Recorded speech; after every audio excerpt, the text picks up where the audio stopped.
Bismillahirrahmanirrahim. Assalamualaikum warahmatullahi wabarakatuh. Alhamdulillahi rabbil alamin wa bihi nasta'in ala umuri dunya waddin wal aqibatul muttaqin wa la udwana illa ala zalimin. Wa ashhadu an la ilaha illallah al-malikul haqqul mubin wa ashhadu anna Muhammadan abduhu wa rasuluh Sadiqul wa'dil amin wassalatu wassalamu ala ashrafil anbiya'i wal mursalin wa ala alihi wa ashabihi ajma'in wa man tabi'ahum bi ihsanin ila yaumiddin wa ba'd. Ikhwati fillah, para pendengar radio Roja Cilengsi, Roja Bogor, Roja Lampung, Roja Palembang, Roja Tanjung Pinang, Roja Berau, Roja Pontianak, Roja Kendari, dan roja-roja di kota lain. Para pendengar radio Tarbiyah Sunnah Bandung dan radio-radio lain yang ikut gabung, serta pemirsa Roja TV, pemirsa Persada TV, KSS TV, Kita TV, dan TV-TV lain, juga para netizen melalui akun manapun di mana saja Anda berada. Alhamdulillah, kembali kita berjumpa untuk melanjutkan kajian kitab Al-Irsyad ila Sahihil I'tiqad susunan Syekh Shalih Al-Fauzan hafizahullahu ta'ala. Kita sudah sampai pada bab tentang bid'ah, definisinya, batasan-batasan bid'ah, hukum bid'ah, dan seterusnya, termasuk juga sejarah awal munculnya kebid'ahan. Sekarang kita masuk penjelasan beberapa contoh kebid'ahan. Karena bid'ah ini merupakan kreasi manusia di bidang agama. Para agama ini fix dari Allah Azza wa Jalla. Sumbernya wahyu, sumbernya Al-Quran dan Sunnah yang diaplikasikan oleh Nabi dan para sahabatnya di zaman dahulu. Sehingga apa yang tidak diamalkan di zaman Nabi dan para sahabatnya berarti itu bukan bagian dari agama. Kalau bagian dari agama pasti mereka mengamalkannya. Dan apa yang bukan bagian dari agama di zaman tersebut akan tetap bukan bagian dari agama ini sampai hari kiamat. Tapi kreasi manusia yang mestinya hanya berkreasi di bidang masalah-masalah duniawi, saking kreatifnya mereka juga berkreasi dalam masalah agama. Akhirnya kebid'ahan kontemporer ini beragam. Dan itu disebabkan karena kurangnya ilmu, merajalelanya kebodohan tentang agama, dan munculnya banyak duat atau orang-orang yang menyeru kepada kekeliruan sebagai bukti dari sudah dekatnya zaman ini kepada hari kiamat. Bersabda Nabi SAW, min asyratis sa'ah ayyaqillal ilmu wa yakthural jahlu. Di antara tanda-tanda kiamat adalah ilmu akan semakin sedikit, kebodohan akan semakin banyak. Bukankah orang semakin dekat ke kiamat semakin pintar? Bukan semakin sedikit ilmu, bahkan semakin banyak ilmu. Kenapa hadis menyatakan semakin akhir masa dari dunia ini, semakin dekat kepada hari kiamat, semakin sedikit ilmu, semakin banyak kebodohan? Karena yang dimaksud ilmu di sini adalah ilmu tentang agama. Orang yang faham agama semakin sedikit, baik orangnya maupun kualitas ilmunya. Kualitas dan kuantitas dari ilmunya termasuk pengamalannya. Dan yang dimaksud semakin merajalela kebodohan, maknanya adalah kebodohan tentang agama. Dari sini lahirlah banyak berbagai macam penyimpangan dalam masalah agama. Apa yang dahulu tidak ada, sekarang diada-adakan dalam perkara agama. Adapun berkreasi di bidang masalah duniawi bagus. Dulu belum ada kendaraan, sekarang ada. Dulu kendaraannya hanya binatang. Sekarang bermesin, sekarang bisa terbang. Itu dalam urusan duniawi, tidak dihukumi sebagai sebuah kebid'ahan dalam beragama, karena bukan urusan agama. Dahulu pakai onta, sekarang pakai pesawat. Tidak dikatakan bahwa pesawat itu bid'ah hanya karena tidak ada di zaman Nabi SAW, karena itu adalah bukan urusan agama. Dahulu tidak ada pesawat telepon, tidak ada internet, tidak ada TV, tidak ada radio, tidak ada teknologi. Sekarang ada. Apa itu urusan agama atau dunia? Dunia. Tidak dihukumi bid'ah. Silakan berkreasi dalam masalah itu. Adapun dalam perkara agama, maka kita ittiba, mengikuti nas Quran dan hadis yang sahih. Berkreasi di bidang agama melahirkan kebid'ahan dan merajalelanya sikap tasyabbuh, meniru-niru adat kebiasaan orang kafir yang kemudian diklaim sebagai pengamalan dari agama kita. Padahal pengamalan itu tidak ada di zaman Nabi dan para sahabat. Tapi diadopsi dari agama lain.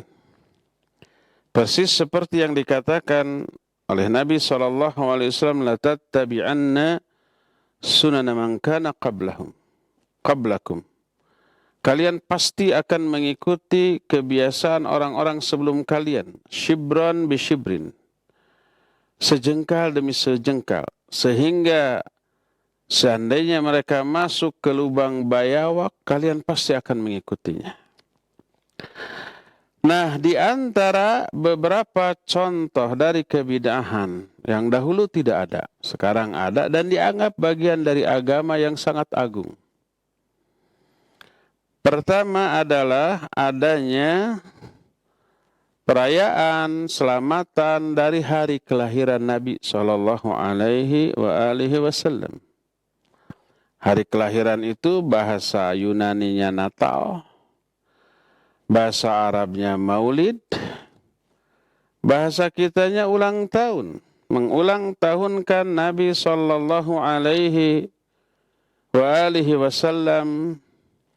di setiap tanggal kelahirannya. Tasyabuh dengan orang-orang Nasrani yang merayakan hari kelahiran Nabiullah Isa alaihissalatu wassalam. Dan diklaim sebagai bagian dari agama yang agung ini. Maka kaum muslimin termasuk tokoh-tokoh agama di kalangan mereka di setiap tahun merayakan. Di antara mereka ada yang merayakannya di masjid, ada yang di rumah, ada yang di tempat-tempat yang sengaja diadakan untuk itu, dihadiri oleh sejumlah besar manusia, termasuk tokoh-tokoh di antara mereka. Mereka merayakan diisi dengan berbagai macam aktivitas ibadah, dan diklaim sebagai pengagungan kepada Nabi Muhammad SAW.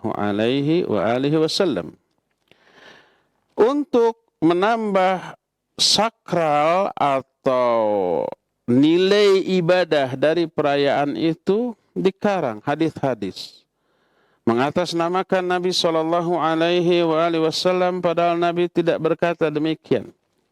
Hadis palsu. Kata mereka, Nabi SAW bersabda, man 'azzama maulidi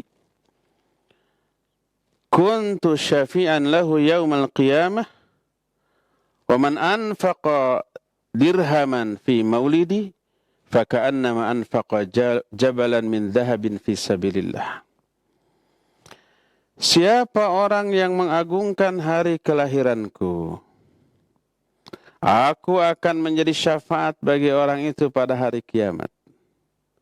Dan siapa orang yang menginfakkan 1 dirham saja untuk menyambut kelahiranku, merayakan kelahiranku, seolah-olah dia sudah menginfakkan emas sebesar gunung di jalan Allah.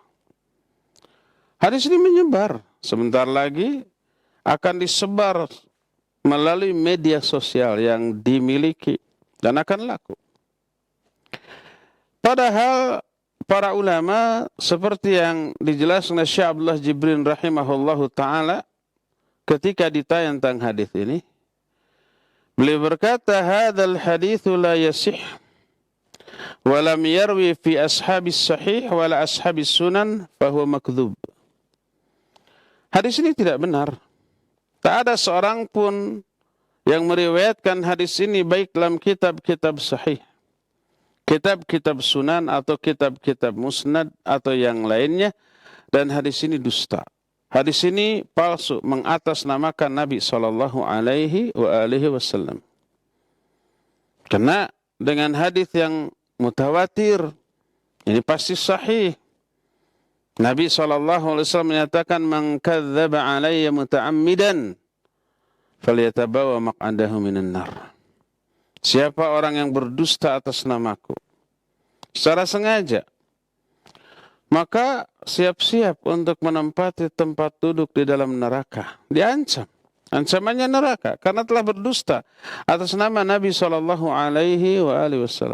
Kita ikut menyebarkannya, ikut berdusta atas nama Nabi SAW. Padahal orang yang akan memperoleh syafaat Nabi SAW pernah ditanyakan oleh seorang sahabat dalam hadis sahih riwayat Imam Bukhari dalam kitab sahihnya, namanya Abu Hurairah radhiyallahu an. Dia bertanya, "Ya Rasulullah, man as'adun nasi bi syafa'atika yaumal qiyamah?" Wahai Rasulullah, siapakah orang yang paling berbahagia memperoleh syafaatmu pada hari kiamat? Apa kata Nabi alaihi salatu wasallam? "Laqad dhanantu ya Abu Hurairah alla yas'alani an hadzal hadithi ahadun qablaka lima ra'aitu min hirsika 'alal hadits." Aku sudah menyangka, wahai Abu Hurairah, tak ada seorang pun yang akan bertanya kepadaku tentang hal ini sebelum engkau, karena aku melihat begitu semangatnya, besarnya minatmu kepada hadis.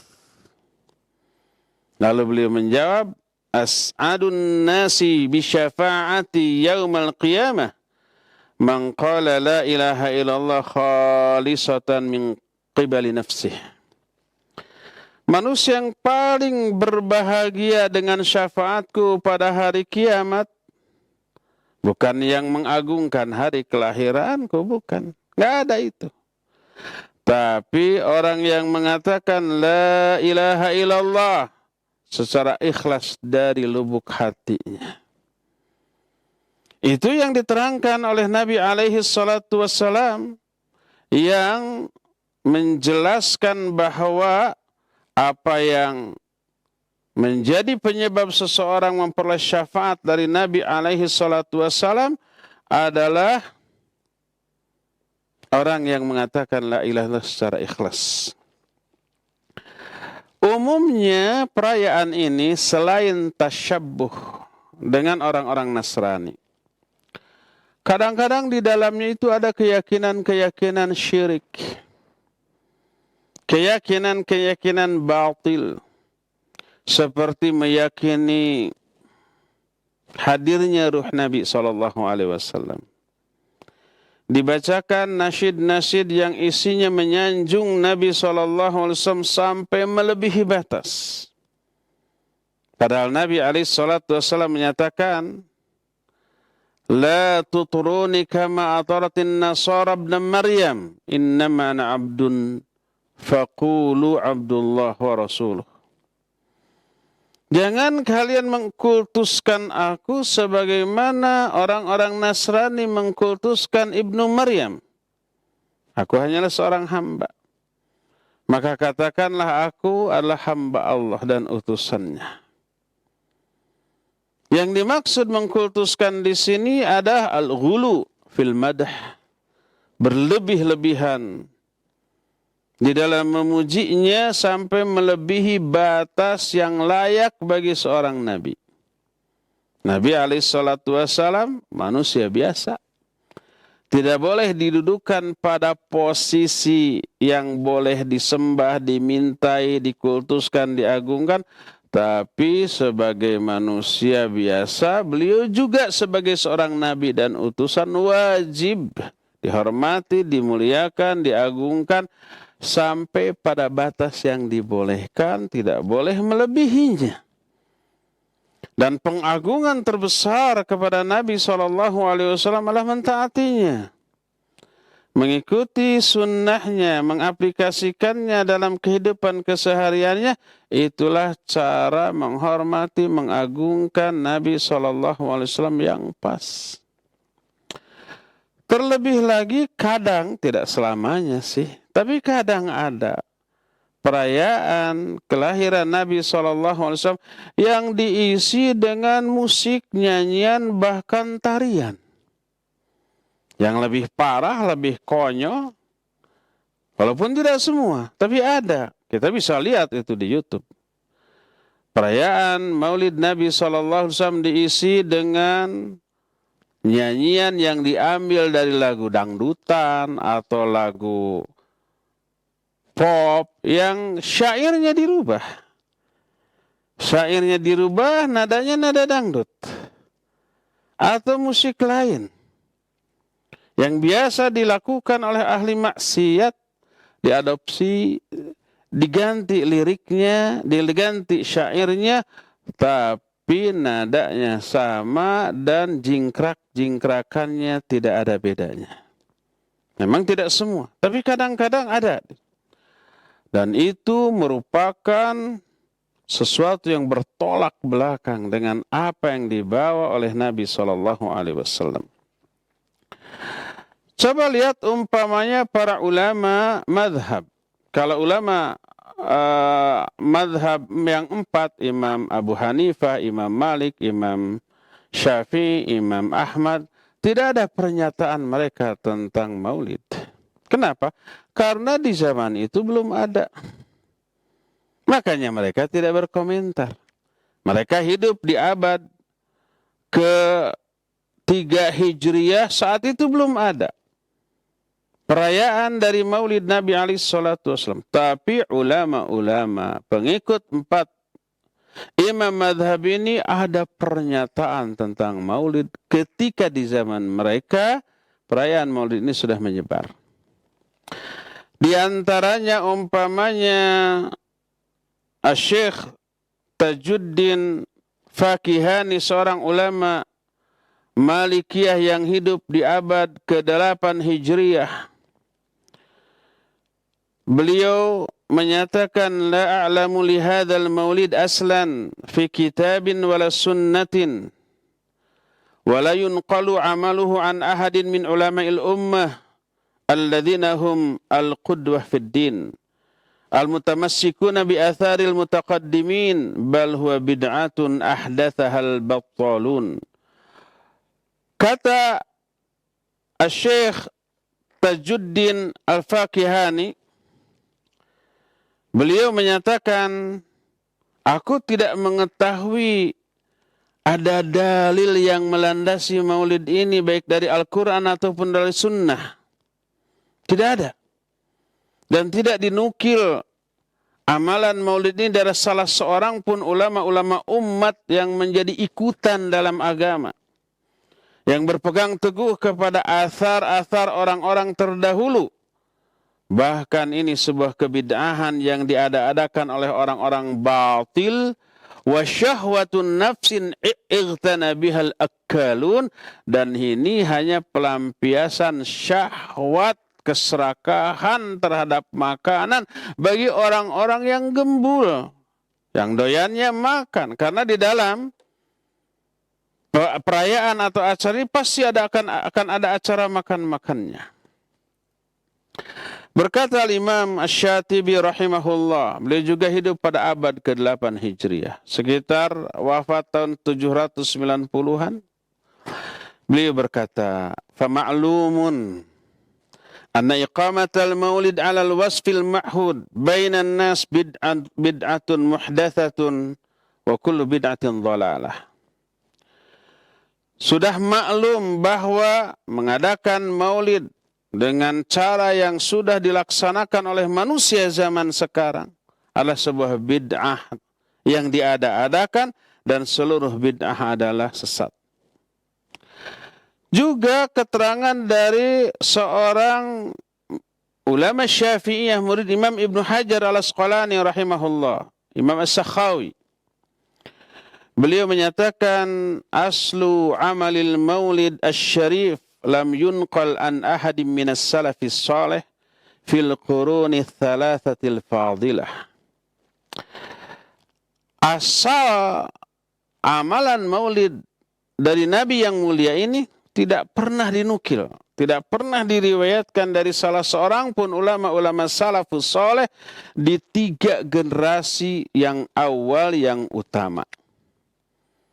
Bahkan berkata Imam As-Suyuti ketika mengomentari perkataan Abu Amr bin Al-Ala tentang maulid ini. Kata Imam As-Suyuti, walaqad ahsanal Imam Abu Amr bin Al-Ala haitsu yaqul la yazalu an-nasu bi khairin ma ta'ajjaba min al-'ajab. Hadza ma anna asy-syahr alladhi wulida fihi Rasul sallallahu alaihi wasallam wa huwa Rabiul Awwal huwa bi'ainihi asy-syahrul ladzi tuwfiya fihi falaisal farah bi aula minal hazan fihi. Ini yang jarang atau yang luput dari perhatian orang, jarang diperhatikan oleh orang. Kata beliau, sungguh sangat bagus apa yang dikatakan oleh Imam Abu Amr Al-Ala ketika beliau menyatakan manusia selalu berada di atas kebaikan selama mereka itu memang menganggap atau merasa aneh terhadap sesuatu yang memang aneh. Yaitu apa? Yaitu bulan di saat Nabi SAW dilahirkan, yaitu Rabiul Awal. Pada hakikatnya adalah juga bulan di saat Nabi SAW wafat. Lahir di Rabiul Awal, wafat juga di Rabiul Awal. Ketika lahir bahagia, senang, ketika wafat semua orang sedih. Dan orang ketika merayakan hari kelahiran Nabi SAW hampir di sepanjang bulan Rabiul Awal. Kadang-kadang suka lebih. Peringatan Maulid Rabiul Akhir. Mungkin tidak sempat di Rabiul Awal karena ustadz yang diundangnya full book, penuh. Baru bisa di Rabiul Akhir, mungkin diadakan. Ya, apa yang jelas sepanjang bulan Rabiul Awal dari tanggal 1 sampai akhir itu full. Merayakan. Maka kata beliau, falaisal farah bi aula minal hazan fihi. Oleh karena itulah maka menampakkan kebahagiaan di bulan itu tidak lebih utama daripada menampakkan kesedihan di bulan itu, karena bulan itu pula Nabi SAW wafat yang semestinya orang-orang semuanya merasakan kepedihan dengan kepergian beliau meninggalkan dunia ini. Berkata Imam Ibnul Hajj, menukil perkataan gurunya Al-Allamah Al-Ansari rahimahullah. Imam Ibnul Hajj ini juga hidup di abad yang ke-8 Hijriyah.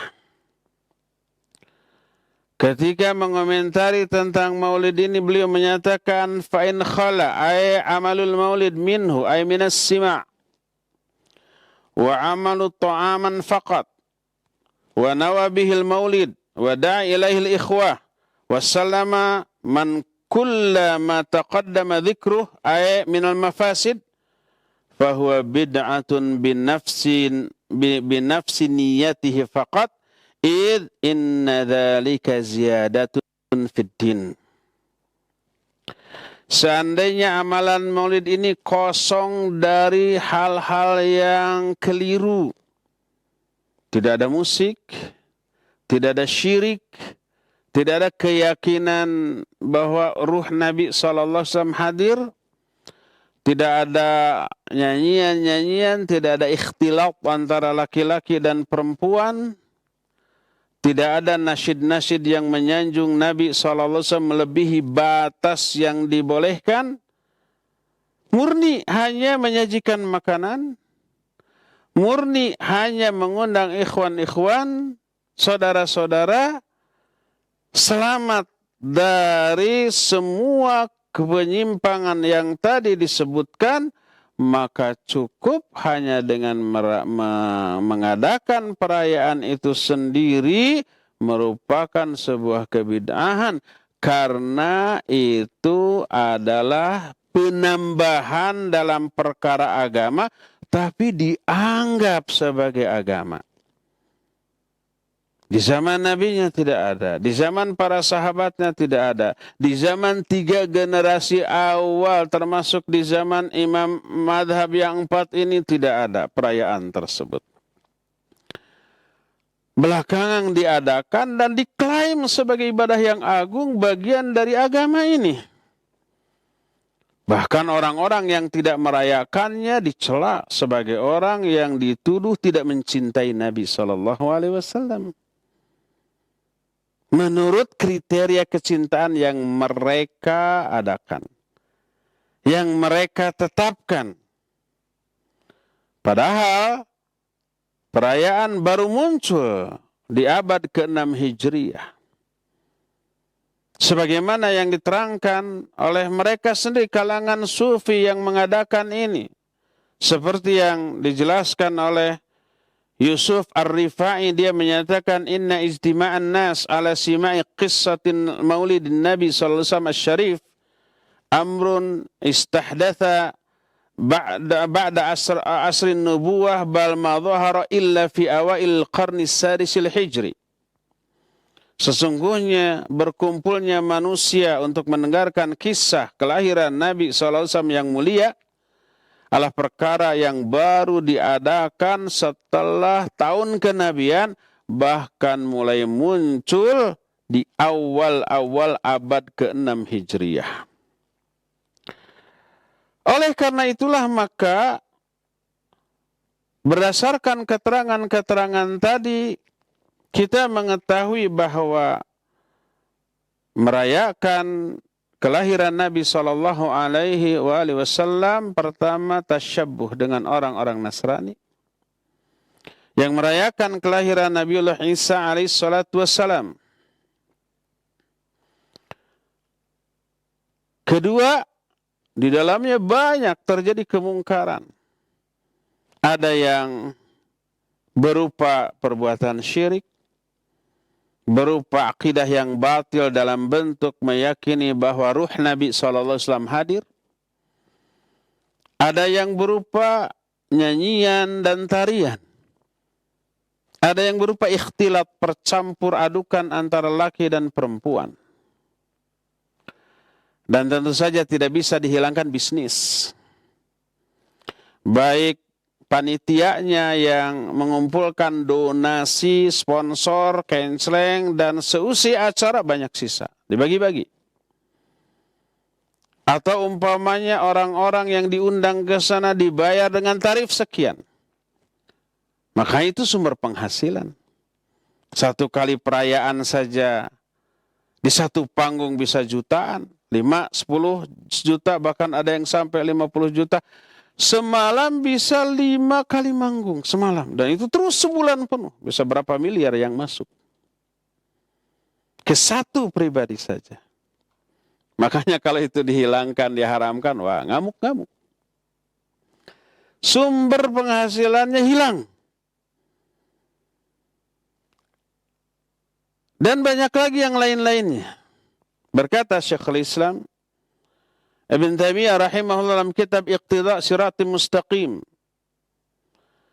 Kata beliau, wa kadzalika ma yuhdithuhu ba'dun nas imma mudahatu lin-nasara fi miladi Isa alaihi salatu wassalam wa imma mahabbatan lin-nabi sallallahu alaihi wasallam wa ta'dhiman min ittikhadi maulidin nabi sallallahu alaihi wasallam idan ma ikhtilafin nasi fi maulidihi fa inna hadha lam yaf'alhu as-salaf walau kana hadha khairan mahadda aw rajihan la kana as-salafu ahaqqa bihi minna fa innahum kanu ashaddu mahabbatan lin nabi sallallahu alaihi wasallam wa ta'dhiman lahu minna wa hum 'ala al-khairi ahras wa innama kanat mahabbatuhu wa ta'dhimuhu fi mutaba'atihi wa ta'atihi wa ittiba'i amrihi wa ihya'i sunnatihi batinan wa zahira wa nashri ma bu'itha bihi wal jihadi ala dhalika bil qalbi wal yadi wal lisan fa inna hadhihi tariqatus sabiqin al awwalin minal muhajirin wal ansar walladzina ittaba'uhum bi ihsan. Kata Syekhul Islam, demikian pula apa yang diada-adakan oleh manusia. Mungkin maksudnya menyerupai Nasrani dalam merayakan kelahiran Nabi Isa alaihissalatu wassalam. Atau menunjukkan kecintaan kepada Nabi SAW dan mengagungkannya dalam bentuk menjadikan kelahiran Nabi sebagai perayaan. Walaupun manusia ikhtilaf dalam hal waktu lahirnya Nabi SAW. Maka hal itu tidak pernah diamalkan oleh generasi salaf seorang pun. Seandainya perayaan ini baik, pastilah baik-baiknya itu murni baik atau lebih banyak kebaikannya. Pastilah generasi salaf akan lebih dahulu lebih berhak daripada kita untuk mengamalkannya. Karena mereka adalah manusia-manusia dengan kadar kecintaan paling tinggi kepada Nabi SAW dan kadar paling besar mengagungkan Nabi SAW dibanding kita. Mereka itu lebih bersemangat dalam meraih kebahagiaan, dalam meraih kebaikan. Tapi mereka tidak mengamalkannya. Hanyalah kecintaan mereka kepada Nabi SAW, pengagungan mereka kepada Nabi SAW adalah dalam hal mengikutinya, mentaati dan mengikuti perintahnya, menghidupkan sunnahnya baik lahirnya ataupun batinnya, menyebarkan ajaran yang dibawa olehnya dan berjihad dalam hal itu dengan hati, tangan dan lisan mereka. Karena itulah jalan hidup orang-orang terdahulu yang mula-mula masuk Islam dari kalangan muhajir dan ansar dan orang-orang yang mengikuti mereka di dalam kebaikan. Selain itu, perayaan kelahiran Nabi SAW ini akan membuka pintu-pintu keburukan yang lainnya. Berupa apa? Nanti lahir perayaan hari kelahiran tokoh-tokoh agama yang memiliki pengaruh yang banyak. Lahir perayaan kelahiran wali anu, ulama anu. Bisa-bisa nanti setiap sahabat agung dirayakan hari kelahirannya. Abu Bakar, Umar, Uthman, Ali, dan yang lain-lainnya. Bisa-bisa hari kelahiran Imam Abu Hanifah nanti dirayakan oleh para pengikutnya. Imam Malik dirayakan oleh pengikutnya hari kelahirnya. Imam Syafi'i, Imam Ahmad, bisa begitu. Dan begitulah lalu dianggap sebagai bagian dari agama ini yang memiliki nilai yang agung dan pahala yang besar. Padahal tak ada keterangan tentang hal itu. Baik dari Al-Quranul Karim maupun dari hadis-hadis Nabi SAW yang sahih. Berdasarkan hal itulah maka wajib kita mencintai, mengagungkan, menghormati Nabi SAW sebagaimana yang dilakukan oleh para sahabat, para tabi'in dan tabi'un tabi'in, terutama 3 generasi awal dari umat ini. Mereka mengagungkan Nabi SAW dan menghormatinya dengan cara mengikutinya. Mengikuti ajarannya, berpegang teguh kepada sunnahnya, mengaplikasikan seluruh Al-Quran dan As-Sunnah tanpa menambah, apalagi mengurangi, apalagi merubah-rubah, apalagi tambahan yang kita masukkan yang berasal dari kultur, dari budaya, dari pikiran, dari hawa nafsu kita, lalu diklaim, dianggap, bahkan diyakini sebagai bagian dari agama ini.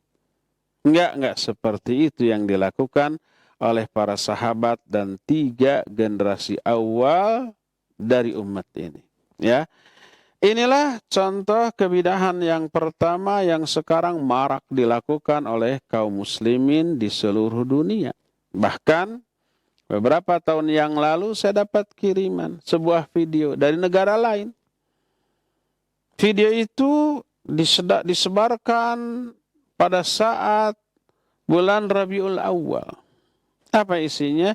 Isinya orang-orang berkumpul, kemudian memakai gamis, kemudian ada kue bolu, kemudian ada lilin, kemudian ditiup, lalu bernyanyi happy birthday ya Rasulullah, happy birthday ya Rasulullah, kayak gitu. Diulang tahun kan.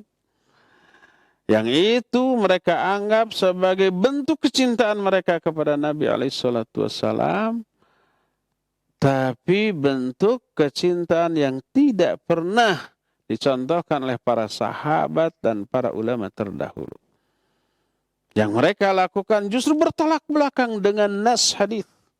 Man tashabbaha biqaumin fahuwa minhum. Siapa orang yang menyerupai kebiasaan suatu kaum, seperti mengulang tahunkan, itu kebiasaan suatu kaum, maka dia termasuk kaum mereka. Bukan termasuk kaumku, kaum Nabi SAW. Yuk kita kembalikan seluruh pemahaman dan pengamalan agama kita sebatas apa yang diterangkan oleh para ulama terdahulu dalam kitab-kitab mereka, tidak menambah, tidak mengurang, apalagi merubah, lalu tambahan itu dianggap, diyakini sebagai bagian dari agama ini, sekalipun tidak pernah ada wujudnya di zaman Nabi dan para sahabatnya. Ingat, Islam yang benar saat ini adalah Islam yang sama dengan keislaman Nabi dan para sahabat di zaman dahulu, walaupun kadar dan kualitas pengamalan kita tentu saja jauh berbeda dengan kadar dan kualitas pengalaman di zaman Nabi dan para sahabatnya. Apa-apa kualitas dan kadarnya berbeda, tapi bentuk dari ibadahnya sama. Karena perbedaan iman, kualitas iman dan antara kita dengan mereka yang berbeda melahirkan kualitas ibadah yang berbeda tentu saja. Tapi bentuk ibadahnya sama dengan apa yang mereka lakukan. Ya. Inilah penjelasan dan kajian kita di sore hari ini yang menjelaskan salah satu bentuk di antara bentuk-bentuk kebidahan. Insya Allah bentuk-bentuk lainnya akan kita teruskan di hari Jumat yang akan datang. Kita masih punya sisa waktu untuk bertanya jawab. Dan untuk mengatur tanya jawab ini saya kembalikan kepada Al-Akh Al-Fadil Abu Luqman di studio Radio Roja Cilengsi. Falyatafadhal mashkura wa sallallahu ala nabiyina Muhammadin wa ala alihi wa wasallam. Silakan. Jazakallahu khairan Ustaz atas nasihatnya yang telah antum sampaikan. Semoga bermanfaat bagi kita semua. Dan kami sampaikan kepada Anda, sahabat Roja dimanapun Anda berada, Anda dapat berpartisipasi dalam sesi tanya jawab ini. Baik, pertanyaan pertama Ustadz, kita angkat pertanyaan dari pemirsa Roja TV di Padang Ustadz, Sumatera Barat. Ingin bertanya kepada Ustadz, apakah saya boleh menjadi donatur pada salah satu masjid di tempat saya tinggal, di mana tiap tahunnya merayakan Maulid Nabi dan Isra Mi'raj dengan pakai musik dan juga kasidah. Mohon penjelasannya Ustaz. Baik, barakallahu fiik. Salah seorang penanya dari Padang. Kalau ada sebuah masjid Masjid itu dipakai kebaikan berupa sholat yang 5 waktu, kemudian belajar membaca Al-Quran untuk anak-anak, dan kebaikan lainnya. Tapi ada juga keburukan-keburukan berupa dipakai latihan-latihan musik, tabur alat-alat musik, nyanyi-nyanyi, bahkan perayaan-perayaan yang dianggap ibadah padahal tidak ada asalnya dalam Islam. Kita harus merinci. Pertama, kita juga sholat di sana. Kita suka sholat di sana. Dan sholat di sana ya bagus, nggak masalah.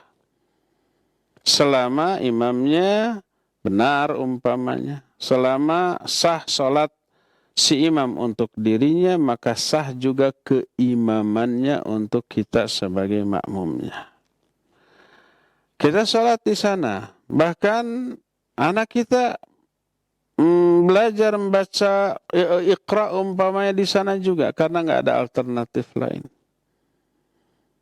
Maka boleh kita menyumbang ke masjid itu untuk keperluan-keperluan umum. Fasilitas umum yang dibutuhkan oleh jamaah. Membayar listriknya, membayar airnya, membayar kebersihannya, marbotnya, dan seterusnya. Dan itu dipakai bersama untuk kebaikan. Kita sholat di sana, kita wudhu di sana. Kadang-kadang kita ikut ke WC di sana. Maka menyumbang masjid untuk keperluan itu, walaupun kadang-kadang di sana ada hal-hal yang menyimpang, maka nggak masalah menyumbang. Adapun menyumbang secara khusus untuk acara-acara tertentu. Ada acara yang menurut keyakinan kita ini bukan dari Islam, tapi dianggap bagian dari Islam. Lalu kita menyumbang. Itu yang tidak boleh. Untuk acara penyimpangan yang secara khusus tidak boleh. Untuk kemaslahatan umumnya maka dibolehkan. Untuk membangun WC-nya, untuk membangun tempat wudhunya, untuk umpamanya karpet tempat sholatnya, dan kita juga suka sholat di sana, maka insya Allah tidak masalah. Wallahu a'lam bishawab. Silakan lagi. Jazakallahu khairan Ustaz atas penjelasannya, dan untuk pertanyaan berikutnya kami undang Anda melalui line telepon. Kami persilahkan. Iya. Halo, Assalamualaikum warahmatullahi wabarakatuh. Waalaikumsalam warahmatullahi wabarakatuh. Dengan siapa di mana, Ibu? Ini dari Ana di Lampung. Silahkan, Ibu. Assalamualaikum warahmatullahi wabarakatuh, Pak Ustaz. Semoga Allah selalu melindungi pada Pak Ustaz dan keluarga. Amin. Ana dari Lampung ingin bertanya. Ana hidup di lingkungan yang hidupnya penuh dengan dosa. Namun, Ana memang tidak ikutinya dari orang tua Ana. Tapi kalau Ana ini sering diminta sumbangan untuk acara Maulid Nabi, didatangkan Ana di toko Ana. Padahal Ana pindah dari kampung itu di sebelahan.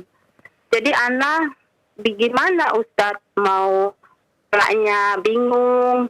Karena selama ini Ana belum tahu kalau itu dilarang menyumbang, tapi Ana tidak pernah mengikutinya. Cuman Ana memberikan sumbangan. Jadi kayak seperti gimana Pak Ustadz solusinya Ana ini? Baik. Minta tolong dikasih pengarahannya Pak Ustadz. Baik, Ibu. Jazakumullah khairan. Assalamualaikum warahmatullahi wabarakatuh. Waalaikumsalam warahmatullahi wabarakatuh. Tafadhol Ustaz.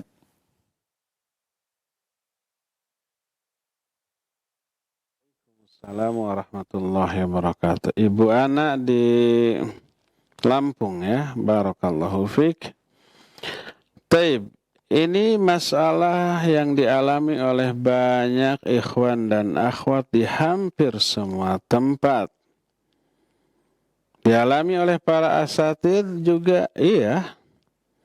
Saya mengalami juga.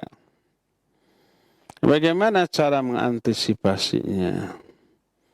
Agar kita tetap istiqamah di atas keyakinan yang kita yakini kebenarannya tanpa menimbulkan konflik dengan lingkungan sekitar. Sebab lingkungan kita majemuk. Tidak ada yang satu warna. Selalu ada yang pro dan ada yang kontra. Kita tidak sendirian, tapi banyak. Tapi ya, kita harus bijak-bijak dalam mensiasatinya. Tidak hanya peringatan-peringatan seperti tadi, kadang-kadang sumbangan untuk dangdutan dalam rangka 17 Agustusan, sumbangan umpamanya untuk perlombaan ini, perlombaan itu, dan seterusnya. Itu teralami? Ya, teralami. Bagaimana cara mensiasatinya? Ya, sering saya ungkap bahwa masalah ini termasuk bagian dari masalah dakwah seumur hidup kita. Menanganinya nggak instan. Dakwah ini ibarat membangun sebuah bangunan yang besar, kokoh, dan megah. Harus dari dasar. Sehingga kelak, bila rumah ini sudah jadi bahkan di tengah-tengah pembangunan, kadang ada hujan, kadang ada panas, kadang ada angin ribut. Bagaimana caranya agar bangunan ini terus berjalan sampai tuntas dan indah seperti yang kita inginkan? Begitulah dakwah. Jadi pertama, bangun citra. Dan citra inilah yang pertama kali ditanamkan oleh Allah kepada para nabi. Para nabi adalah manusia terbaik di zamannya masing-masing. Sebelum menjadi nabi, orang yang akan diangkat menjadi nabi itu sudah terpercaya terlebih dahulu, seperti Nabi kita Muhammad SAW digelari Al-Amin sebelum beliau menjadi nabi. Akhlaknya paling mulia, suka menolong orang, ramah, disukai oleh banyak orang, membantu orang yang lemah, mengunjungi orang yang sakit, menjalin silaturahmi. Tak pernah kedengaran ikut mabok, ikut zina, ikut bermain riba, dan seterusnya. Sampai ketika ada permasalahan di tengah bangsanya, lalu kemudian semua orang sepakat mengangkat beliau sebagai hakim, semuanya ridho. Semua yakin dan mempercayai Nabi kita Muhammad SAW. Itulah yang dasar yang pertama kali harus dibangun oleh setiap pertama asatid, para duat dan para tulabul ilm. Menebar citra berupa kemuliaan akhlak di tengah masyarakat. Sering saya katakan, akidah kita, tauhid kita, iman kita wajib teraplikasi dalam bentuk akhlak yang mulia. Termasuk akhlak ke tetangga, akhlak ke lingkungan sekitar. Kita harus menjadi orang yang paling ramah, paling peduli, paling perhatian terhadap lingkungan. Ada tetangga sakit, kitalah yang pertama kali menolong dan membantunya. Ada tetangga yang rumahnya rubuh, kitalah yang mengusulkan untuk membangunnya kembali secara gotong royong, dan tidak hanya usul, kita memberikan sumbangan yang terbesar di antara yang lainnya. Semuanya itu ditanamkan terlebih dahulu di dalam kehidupan kita di tengah masyarakat, dalam kehidupan bertetangga. Bangun citra dengan niat lillahi ta'ala, bahwa kita seorang muslim yang paling dermawan dibanding muslim yang lainnya. Yang paling peduli, paling perhatian, paling baik, paling ramah. Tapi tunjukkan pula bahwa kita adalah orang yang paling komitmen kepada agama kita. Tidak pernah mengalah untuk sebuah kesalahan atau penyimpangan demi agama kita. Nah, jadi kalau sudah terbangun dua hal ini pertama, kita orang paling ramah, peduli, paling dermawan kepada sesama. Kedua, orang yang dianggap paling loyal kepada agama ini. Maka ketika orang meminta sumbangan kepada kita untuk sesuatu yang kita tidak setujui, Menurut umumnya orang ini baik, untuk dangdutan dianggap baik. Untuk ini, untuk itu dianggap baik. Tapi menurut kita buruk, lalu kita tidak menyumbang.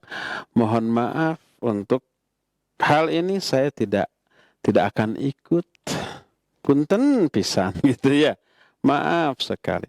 Orang nanti akan memaklumi, tidak akan menuduh dasar pelit, dasar tidak gaul, dasar tidak peduli. Enggak, sebab selama ini kita menunjukkan orang yang paling dermawan, orang yang paling peduli, orang yang paling perhatian, orang yang paling baik kepada sesama. Ada bekerja bakti, kita bukan hanya tenaga, tapi juga uang makanan kita keluar. Ada umpah orang sakit, kita menyumbang. Ada umpah pembangunan MCK umum, kita yang banyak memberi sumbangan. Ada umpamanya pembangunan kantor RT, RW atau pos ronda, kita. Orang semua tahu kita sosial. Jadi pas umpah ada perayaan-perayaan tadi, meminta sumbangan ke kita, kita nggak kasih, mereka akan maklum. Nggak akan nuduh dasar si pelit, enggak. Tuduhan itu akan terbantah dengan sendiri dengan kedermawanan kita selama ini, ya. Bahkan akhirnya ketika mereka mengumpulkan sumbangan untuk itu tadi, rumah kita bisa dilewat. Jangan diminta rumah ini nggak akan ngasih, bukan karena pelit, tapi karena prinsip. Maka nggak akan ada masalah insya Allah.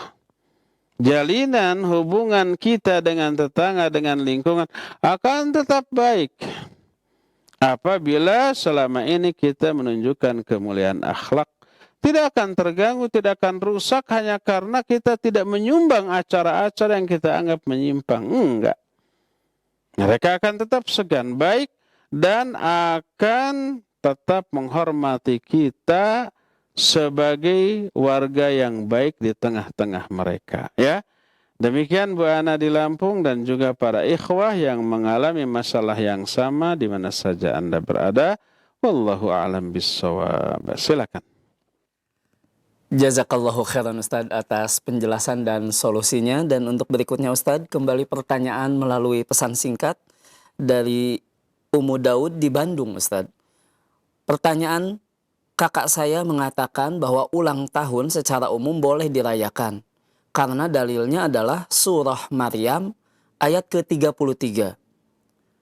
Dan karena surah Maryam adalah salah satu surat dalam Al-Quran, maka saya tidak bisa membantahnya Ustadz. Mohon penjelasannya Ustadz, apakah benar seperti itu? Tafadhol Ustadz.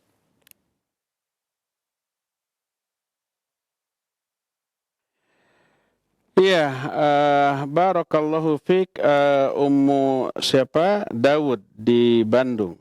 Malah orang Bandung yang bertanya. Salah satu di antara dalil yang dijadikan bolehnya ulang tahun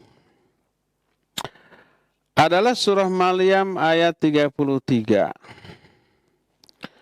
Tentang kelahiran Nabiullah Isa alaihissalatu wassalam.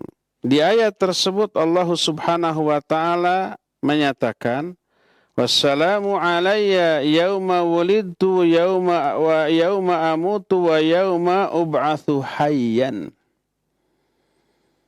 Kata Allah azza wa jalla, berkata Nabiullah Isa alaihissalatu wassalam, ketika beliau masih bayi, masih merah di pangkuan ibunya, ibunya waktu itu nggak bisa bicara, tanya nih anak. Maka anak yang masih bayi itu kemudian berbicara, memberitahukan siapa dirinya, bahwa dirinya adalah Nabiullah, utusan Allah, orang yang sangat berbakti kepada ibu dan seterusnya. Kemudian di ayat yang ke-33 itu, wassalamu alayya yauma wulidtu, keselamatanlah atas diriku pada hari ketika aku dilahirkan, dan pada hari ketika aku mati, dan pada hari ketika aku dibangkitkan kembali atau dihidupkan kembali. Ayat ini menjelaskan bahwa Nabiullah Isa akan dilimpahkan keselamatan ketika lahir, ketika mati, dan ketika nanti dibangkitkan kembali. Pertama, apakah ayat ini menjadi dalil tentang bolehnya mengulang tahunkan? Jauh panggang dari api. Ya. Jauh antara dalil dengan pengamalan atau praktek berupa ulang tahun. Kalau umpamanya ada anak lahir, kita mengucapkan, selamat ya atas kelahiran anakmu. Apakah berarti itu setiap tahun kita ulang selamat ya? Setahun yang lalu anakmu ini lahir nih. Sekarang tahun kedua saya ucapkan selamat. Tahun ketiga begitu juga, tahun keempat begitu. Apakah begitu? Enggak. Yang dimaksud keselamatan atas diriku ketika aku lahir, ketika aku mati, dan ketika aku dibangkitkan. Bukan mengharuskan diulang tahun kan setiap tahun. Bukan. Tapi pertama, Allah melimpahkan keselamatan, kesejahteraan kepada Nabiullah Isa di 3 momen ini. Kalau umpamanya harus diulang tahun, kan niscaya Nabi kita Muhammad SAW akan mengamalkan ayat ini berupa merayakan hari kelahiran Nabi Isa setiap tahunnya dong. Tapi kok Nabi kita Muhammad SAW tidak tuh. Baik mengulang tahunkan Nabi Isa, atau mengulang tahunkan dirinya, atau ulang tahun istri tercinta yang sudah meninggal yaitu Khadijah, atau anak-anaknya, atau siapapun dari orang-orang terdekatnya. Nggak ada tuh. Apakah Nabi tidak mengamalkan ayat itu? Padahal ayat itu diturunkan kepada Nabi kita Muhammad SAW loh. Kok Nabi tidak mengamalkannya? Pasti semua ayat sudah diamalkan. Tapi pengamalannya bukan kayak gitu. Bukan harus mengulang tahunkan. Bukan. Itu yang pertama. Jadi ayatnya benar. Pasti ayat itu benar. Tapi pemahaman dan aplikasi pengamalan dari ayat itu yang keliru. Seandainya pemahaman dan pengamalan ayat itu adalah membolehkan atau mengharuskan menganggap baik ulang tahun, niscaya Nabi pertama kali akan mengadakan ulang tahun untuk hari kelahiran Nabi Isa, untuk hari kelahiran dirinya dan orang-orang terdekatnya, orang-orang tercintanya. Dan demikian juga para sahabat semuanya akan berulang tahun dong. Ternyata tak ada seorang pun. Berarti pemahamannya bukan kayak begitu. Pengamalannya, aplikasinya bukan kayak begitu. Siapa yang memahami begitu dan mengamalkan begitu berarti tidak sama dengan pemahaman dan pengamalan Nabi kita dan para sahabatnya dan para ulama setelahnya. Ini yang pertama tuh. Kedua. Nah, sekarang nih kedua nih. Anggaplah kalau begitu mengucapkan selamat atas kelahiran Nabiullah Isa di setiap tanggal 25 Desember gitu ya. Selamat ya, selamat ini, selamat itu. Pertama, kenapa mengucapkan selamatnya kepada para pengikutnya yang menyimpang dari ajaran Nabi Isa? Kan mengucapkan selamatnya kepada Nabi Isa, bukan kepada orang-orang yang menuhankan Nabi Isa. Kenapa jadi mengucapkan selamatnya ke mereka? Seolah-olah Nabi Isa itu Nabi mereka. Nabi kita loh. Kenapa mengucapkan selamatnya kepada mereka? Kalau mau kepada Nabi Isanya. Tapi kan Nabi Isa sudah wafat. Itu yang pertama. Yang kedua, mengucapkan hari kelahiran Nabiullah Isa. Sekarang, dengan sebutan Natal, itu melegitimasi seluruh perbuatan syirik dan penyimpangan yang dilakukan oleh mereka. Menyembah Nabi Isa, meyakini ada 3 Tuhan yang disembah yang disebut dengan sebutan Trinitas. Allah Bapa, Allah Anak, dan satu lagi apa? Ruhul Kudus dan seperti. Nah, itu dianggap benar. Selamat ya, selamat menyembah 3 Tuhan sesembah, selamat menyembah Nabi Isa, selamat melakukan ritual-ritual yang menyimpang. Sama dengan mendukung, bahkan menganggap benar terhadap hal tersebut. Jadi mengamalkan ayat tadi dengan cara mengulang tahun kan ya keliru besar.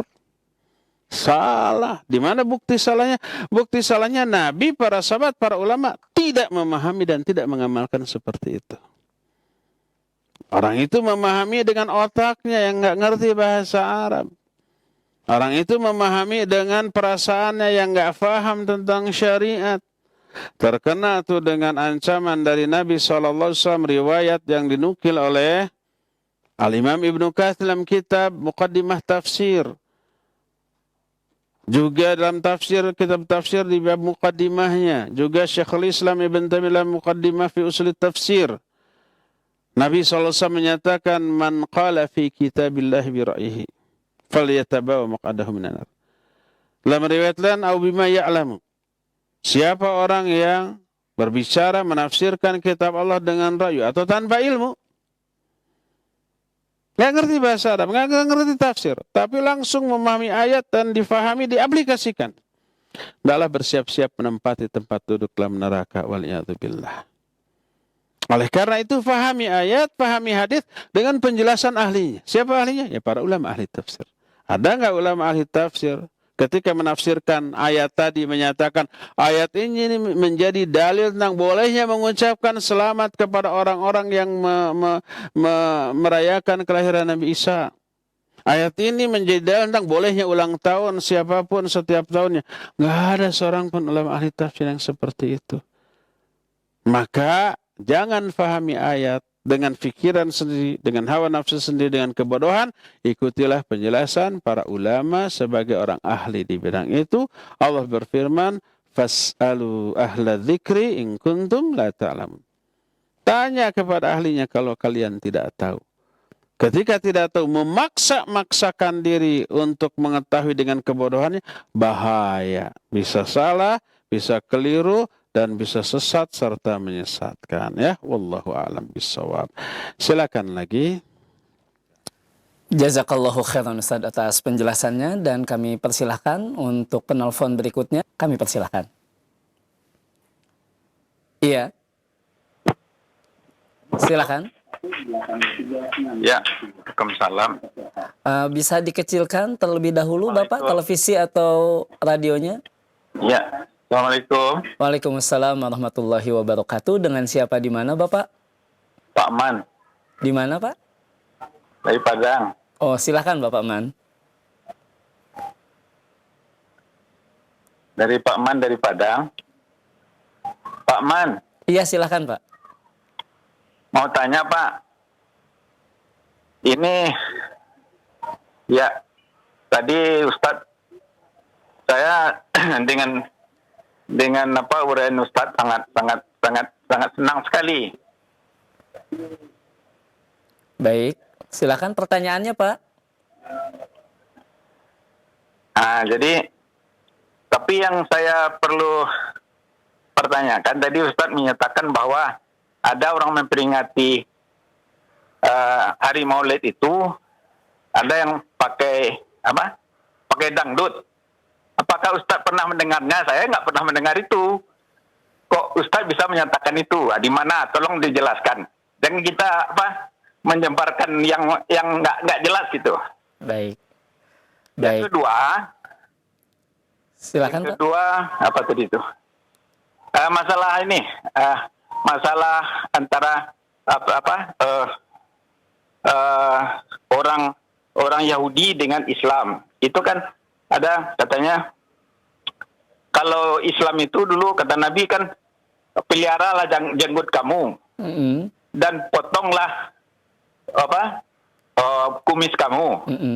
Sekarang saya lihat banyak dari orang-orang saya lihat juga Ustadz pakai kumis. Apakah ini sunnah gitu? Baik. Baik, ya. Cukup Bapak? Yang ketiga, saya lupa baik. Apa lagi? Sebenarnya cukupkan dua dulu ya Pak ya? Berikan kesempatan yang lain. Menyatakan bahwa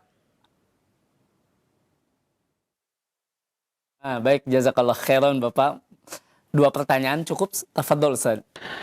Paman di Padang ya. Pertama, saya tadi mengatakan ada maulid yang dangdutan. Apa saya ngarang, mengada-ada, atau pernah lihat? Saya tidak pernah lihat langsung, tapi saya tidak mengarang. Saya dapat videonya dan Bapak bisa lihat di YouTube videonya di mana orang tagonian di panggung menyanyikan lagunya nadanya nada dangdut, cuma liriknya yang dirubah. Syairnya yang dirubah menjadi Islami. Tapi ada jingkrak-jingkraknya ada. Dan videonya itu viral, banyak Pak. Saya tidak sengaja membuka YouTube lalu mencari-cari itu. Masuk ke HP saya. Masuk dalam rangka untuk menjelaskan nih ada yang begini. Lalu apa bedanya dengan dangdutan? Karena nyanyi dangdut, cuma yang bedanya syairnya aja yang dirubah. Joget-jogetnya sama, pakai kerudung. Anak ABG yang sudah baligh ya, usianya sudah remaja, sudah baligh. Dan itu dilombakan dalam rangka peringatan hari-hari besar Islam. Bapak bisa lihat di YouTube ya, itu yang pertama. Yang kedua, Nabi SAW menyatakan pelihara jenggot dan potong kumis. Tapi kok saya pakai kumis? Iya, yang dimaksud potong kumis itu ya, artinya boleh kalau kumis itu dipotong dan sunnah. Panjang lagi ya panjang lagi, tapi nanti saya potong lagi. Tapi kalau umpamanya tidak dipotong bisa menutupi bibir. Adapun jenggot tidak, dibiarkan apa adanya. Kalau yang copot sendirian ya nggak masalah. Ketika disisir ada yang copot nggak masalah, nggak perlu diambil, diterapkan lagi, ditempel lagi, nggak perlu, nggak akan bisa. Tapi apakah kumis saya dipotong? Iya dipotong sepekan sekali ya. Kadang-kadang sampai habis, kadang-kadang setengahnya saja. Hari ini mungkin Bapak melihat karena belum saya potong. Kalau pekan yang lalu sudah saya potong, gitu ya. Ya, ada. Apakah ini menyimpang? Tidak menyimpang. Yang jelas yang terlarang adalah membiarkan kumis sampai menutupi bibir, menghalangi bibir, itu yang terhalang. Itu yang terlarang. Adapun sebelum menutupi bibir ya biarkan dulu, nanti pada saatnya dipotong, oke dipotong. Saya sering selalu lah. Kalau nggak dipotong mah tuh sudah nggak bisa makan bandrek. Karena nanti akan tersaring si kelapanya oleh kumis ya. Jadi ya dipotong.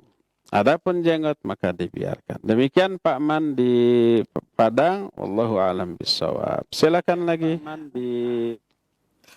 Jazakallahu khairan Ustaz atas penjelasannya. Dan untuk berikutnya Ustaz, kembali pertanyaan melalui pesan singkat dari hamba Allah di Majalengka Ustaz.